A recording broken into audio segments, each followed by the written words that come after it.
Welcome back to Space of Grace today, your sister in the challenges, possibilities, and victories on this journey called life.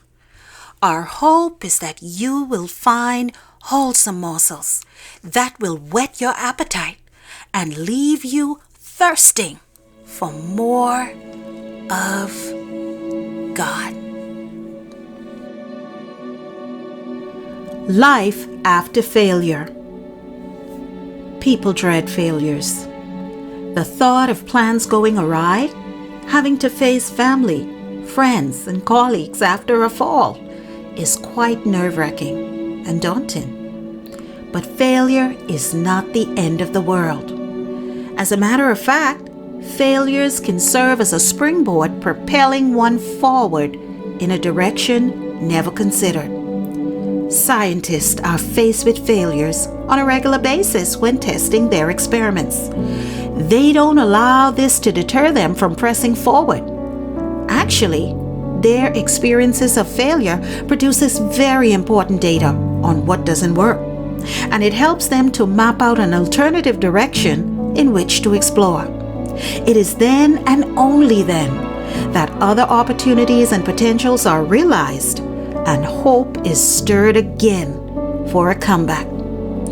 Where are you in this equation? Are you at the beginning of a disaster, in the middle of the madness, or at the end of your rope? Are you drowning in depression, doubt, and discouragement?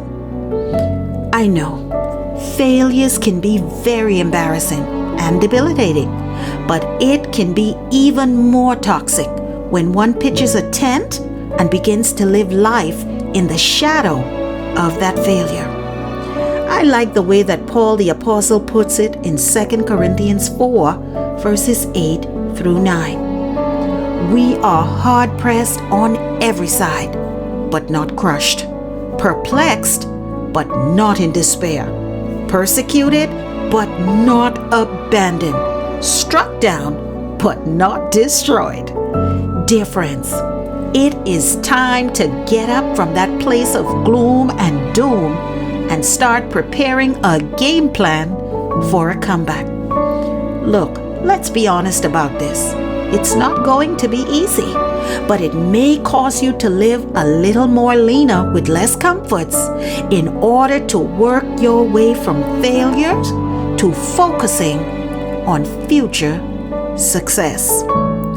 God has a plan for even our worst disappointments, and He specializes in turning our greatest anxieties into our greatest testimonies.